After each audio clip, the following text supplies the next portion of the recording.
Qu'est-ce qu'une alimentation vraiment naturelle? La question paraît simple, mais en fait, elle est peut-être beaucoup plus complexe qu'on ne le croit. Une alimentation naturelle, bon, d'abord une chose qu'il faut peut-être quand même dire, c'est que chaque fois qu'on fait un pas vers la nature, chaque fois qu'on s'approche un peu de quelque chose de plus naturel, certainement que c'est meilleur pour la santé, et peut-être aussi pour l'esprit, pour le corps et pour l'esprit. Mais une alimentation naturelle, ce sont d'abord des aliments naturels, bien sûr, ça va de soi. Des fruits, par exemple, c'est quelque chose qui est naturel. De la salade aussi, c'est plus près de la nature, certainement, qu'un hamburger. Donc, plus les aliments sont naturels, certainement, mieux cela vaudra. Mais dans quelle mesure est-ce que cela suffit pour définir une alimentation naturelle? Du lait de vache, par exemple, c'est certainement naturel pour le veau. Mais est-ce qu'il est aussi naturel pour l'homme? Pas forcément. Comment définir si, par exemple, le lait de vache est naturel pour l'homme ou non? Je crois qu'il n'y a pas d'autre moyen que de remonter à la notion de génétique. Notre génétique planifie notre métabolisme dans tous les détails. C'est elle qui fait que nous avons tel enzyme ou tel autre enzyme, et pas n'importe quelle enzyme. C'est elle qui fait que notre digestif fonctionne d'une certaine façon et pas d'une autre. Alors, dans quelle mesure est-ce que notre métabolisme, notre système digestif et l'ensemble de nos mécanismes d'assimilation sont faits pour le lait de vache ou non? Comment le savoir? Il faudrait par exemple se demander si, par le passé, les hommes ont eu l'occasion de consommer suffisamment de lait de vache, ou les primates dont nous descendons ont eu l'occasion de consommer suffisamment de lait de vache pour que notre génétique s'y adapte complètement. Or ça, ce n'est pas dit du tout. Si on observe les primates dans la nature, ils ne consomment jamais de lait d'un autre animal, et même les sages adultes ne consomment plus de lait du tout. Ce ne sont que les petits qui consomment le lait de leur mère. Et ça, c'est une règle générale. Tous les animaux du monde ont toujours consommé le lait de leur mère. L'homme est le premier animal, si on peut dire, il aime pas qu'on dise ça, l'homme est le premier animal qui consomme le lait d'un autre animal. Et ça, ce n'est peut-être pas naturel. Voilà donc une question qu'on oublie souvent de se poser. Il y a aussi la question de la viande. Est-ce qu'il est naturel que l'homme consomme de la viande ou non? Comment le savoir? C'est difficile. À nouveau, il faut peut-être s'interroger au niveau de la génétique. Est-ce que notre génétique programme nos enzymes, notre tube digestif, tout l'ensemble de notre assimilation pour consommer de la viande ou non? Alors on peut peut-être aller voir ce que font les primates. Le gorille, lui, il est extrêmement végétarien, totalement végétalien même, oui. Les chimpanzés, moins, de temps en temps ils chassent, les bonobos aussi. Alors qu'en est-il pour l'homme? Comment le savoir? Là, ça devient déjà plus difficile. Il faudrait peut-être faire l'expérience d'une alimentation sans viande du tout, sans aucun produit animaux éventuellement, et voir si on se sent mieux, si tout va mieux, si la santé va mieux, si les maladies guérissent, mieux qu'avec une alimentation qui contiendrait de la viande ou d'autres produits animaux. Mais maintenant encore, si on consomme de la viande, il faudrait se demander sous quelle forme on doit la consommer. Il faudrait alors la manger crue, pour que l'alimentation soit vraiment naturelle. Même si la viande est naturelle pour l'homme, en admettant cela, il faudrait au moins la manger crue. Comment savoir si c'est juste ou si c'est faux? Je ne vois que l'expérience là. Mais il y a encore d'autres choses. Il y a tout le problème de la cuisson. Est-ce qu'il est naturel pour l'homme de cuire sa nourriture?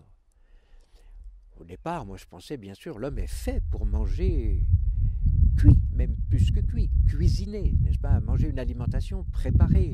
Il a une intelligence qui lui permet de préparer sa nourriture. Mais est-ce que maintenant, il est naturel pour lui de préparer sa nourriture? Difficile aussi de répondre. Avec son intelligence, l'homme peut par exemple se droguer. Est-ce que c'est naturel pour lui de se droguer? Avoir les dégâts de la drogue, on pourrait plutôt penser que ce n'est pas naturel. Donc, tout ce que permet notre intelligence n'est pas forcément naturel, au contraire. Notre intelligence permet toutes sortes d'artifices qui peuvent nous faire beaucoup de mal. La drogue est un exemple, le vin en est un autre, les alcools. Mais la cuisine en général, on peut se poser la question. L'homme, grâce à son intelligence, peut préparer sa nourriture, ce qu'aucun animal ne fait. Alors est-ce qu'il est naturel pour lui de la préparer ou non? Là de nouveau, comment trouver la réponse? Comment trouver la réponse? Je ne crois qu'il n'y a pas d'autre solution que l'expérience. Eh bien, c'est l'expérience que je fais pour ma part maintenant depuis plus de 50 ans. C'est d'essayer de manger sans aucune cuisine pour voir si ça marche. L'expérience semble avoir montré que ça marche très bien. En effet, j'ai vu guérir beaucoup de maladies, beaucoup de choses, et j'aurais donc tendance à penser personnellement qu'une alimentation naturelle ne peut être naturelle que si on abandonne tous les artifices. Or, l'assaisonnement, la cuisson, la préparation, l'extraction, le fait de faire des mixeurs, des pâches, des smoothies, des jus, tout ça, en fait, ce n'est pas tout à fait naturel. Bien sûr qu'on est plus proche de la nature en faisant un jus de fruits qu'en mangeant une compote de fruits qui aurait été cuite, par exemple. Ça, on est plus près de la nature. On est peut-être encore plus près de la nature en mangeant le fruit. Voilà, eh bien, c'est à ce niveau-là qu'il faut se poser la question. Et même ce n'est pas encore terminé parce que pour qu'une alimentation soit vraiment naturelle, il faudrait peut-être manger comme on mangeait tous nos ancêtres d'avant la cuisine, d'avant l'ère culinaire, si on peut dire. Alors, comment mangeaient-ils? Ou même peut-être manger comme le font les animaux. Eh bien, si on va voir comment l'animal mange sa nourriture, on s'aperçoit qu'il ne choisit pas au hasard sa nourriture. La première fois que j'ai vu ça, c'était à une époque où j'avais 2 chèvres. 2 chèvres, j'avais décidé de les élever pour voir si le lait de chèvre nourri biologiquement, élevé à la maison, trait à la main, etc., mangé tout de suite ou au contraire sous forme de lait caillé, etc. À l'époque, j'avais essayé de faire l'expérience et j'avais 2 chèvres. Et là, j'ai pu voir à quel point ces chèvres avaient un instinct précis. Lorsque je les amenais manger comme ça, je les tenais à la laisse parce que bon, on n'avait pas beaucoup de terrain, je ne pouvais pas les laisser courir, mais je les amenais à la laisse au bord des chemins de campagne comme ça, eh bien, elles découvraient par l'odorat une plante qu'elles voulaient manger, et si je voulais les obliger à en manger une autre, impossible. C'était vraiment, il n'y avait rien à faire. Elles voulaient leur plante, elles tiraient là-dessus terriblement, et comme par-dessus le marché, elles ne voulaient pas la même. L'une voulait une plante, l'autre en voulait une autre, alors c'était plutôt difficile de jouer avec les 2 cordes pour que mes chèvres puissent se contenter. Et là je me suis dit, tiens, chez l'animal, il y a un instinct extrêmement puissant. Si je leur donne une herbe alors qu'elles ont faim, elles ne la mangent pas, elles en veulent une autre. Alors qu'en est-il pour l'homme? Est-ce que l'homme aussi devrait peut-être trouver un moyen pour savoir quel est l'aliment dont il a réellement besoin? La diététique, bon à l'époque j'étais féru de diététique, mais en fait si on réfléchit bien, la diététique ce sont des principes généraux. On peut savoir que l'homme a besoin de tant de protéines, de tant de lipides, de tant de glucides, d'acides, enfin toutes sortes de choses, établir un certain équilibre acido-basique, tout ça, d'accord, mais il y a un ennui. C'est que d'abord chaque individu est différent, et d'autre part, les besoins du corps varient d'un instant à l'autre. Donc ces notions générales qu'on peut avoir ne correspondront pas forcément à l'état de l'organisme au moment où il s'agira de manger. Il faudrait savoir de quoi on a besoin à tel moment et dans quelle quantité, et ça savoir que si c'est utile pour moi, ce ne sera pas forcément utile pour ma femme, pour mes enfants, pour les autres. Si c'est utile aujourd'hui pour moi, peut-être que demain ou un autre jour, le jour où j'aurai, je ne sais pas, attrapé un virus ou n'importe quoi, peut-être que ce jour-là, ce ne sera plus utile. Donc, il faudrait trouver un autre moyen pour savoir ce qu'on doit vraiment manger. Pour manger de façon vraiment naturelle, il faut encore consommer ce dont le corps a besoin au moment où on mange. Et ça, c'est extrêmement difficile à faire par la pensée, par la diététique, ça ne marche pas. Il n'y a pas d'autre solution que l'écoute du corps. Il faudrait savoir écouter son corps pour qu'il puisse nous répondre en quelque sorte de quoi ai-je besoin, de quoi mon corps a-t-il vraiment besoin, et pas mon idée préconçue, tiens, aujourd'hui je vais manger ci, hier c'était bon donc je vais recommencer aujourd'hui. Peut-être que même cette idée-là est tout à fait fausse. Si c'était bon hier et que j'en ai mangé, peut-être que justement aujourd'hui il faut que je ne continue pas. Donc il faut trouver autre chose pour savoir de quoi le corps a besoin. Eh bien par bonheur, le Créateur nous a mis un nez au milieu de la figure. Et c'est peut-être pas par hasard. Il est juste au-dessus de la bouche, là où les aliments entrent. Et là, l'idée m'est venue, pourquoi ne faudrait-il pas peut-être demander à notre nez ce dont notre corps a besoin?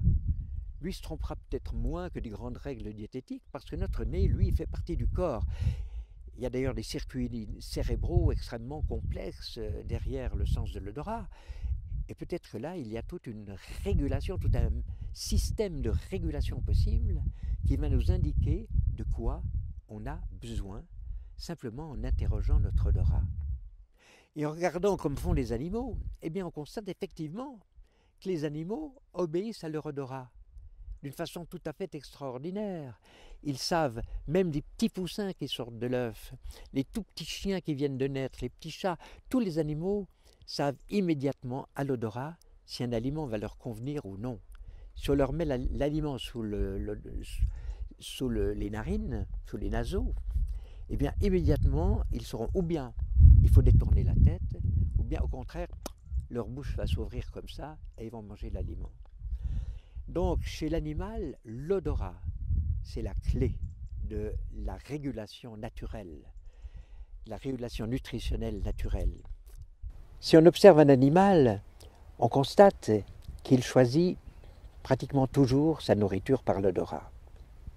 Les petits chiens, les petits chats, même les petits poussins, savent reconnaître un aliment à son odeur dès la naissance. C'est quelque chose qui est inné, qui fait partie de l'animal. Et donc on peut se poser la question, si on veut qu'une alimentation soit vraiment naturelle, ne faut-il pas que l'homme, lui aussi, choisisse sa nourriture par l'odorat? Eh bien, l'expérience montre en tout cas une chose, c'est que les aliments changent d'odeur d'un jour à l'autre. Je m'amuse à sécher des fruits là dans un séchoir, et lorsque je passe devant ce séchoir, parfois ils sentent très bon, parfois ils ne sentent pas bon. Les mêmes fruits. Et si j'observe bien les choses, je constate que lorsque je n'ai pas mangé de ces fruits depuis un bon moment, depuis un jour ou deux, ils sentent bien meilleurs que si je viens d'en manger. Si je viens d'en manger, au contraire, ce seront des composantes acides, âcres, un peu répulsives qui vont sortir, que je vais déchiffrer dans mon nez, alors que quand j'ai au contraire besoin de ce fruit, parce que je n'en ai pas mangé depuis un certain temps, j'aurai au contraire l'impression qu'il sent comme une fleur, enfin une odeur tout à fait affriolante, il me fait venir de la salive. Voilà, donc je crois que chacun peut faire cette expérience. L'odorat, l'odeur d'un aliment change en fonction du besoin. Et ça, on pourra en reparler parce que c'est un sujet extrêmement complexe, mais c'est peut-être aussi la condition nécessaire pour qu'on puisse parler d'alimentation vraiment naturelle, c'est de la choisir, non pas à travers toutes sortes d'artifices, toutes sortes de croyances, toutes sortes de calculs de diététique, mais simplement la choisir à travers ce que la nature nous a donné pour choisir notre nourriture, qui n'est autre que l'odorat. Voilà, ainsi, en résumé, on peut dire ceci, une alimentation naturelle, ce sont des aliments laissés sous leur forme naturelle, des aliments qui correspondent à ce qu'on peut appeler la nature humaine, c'est-à-dire qui correspondent à la génétique humaine, et troisièmement, des aliments que l'on choisit en utilisant ce que la nature nous a donné pour les choisir, c'est-à-dire nos sens, l'odorat, le goût, et tout ce que notre corps peut manifester pour nous dire que tel aliment lui convient ou ne lui convient pas. Finalement, c'est très simple.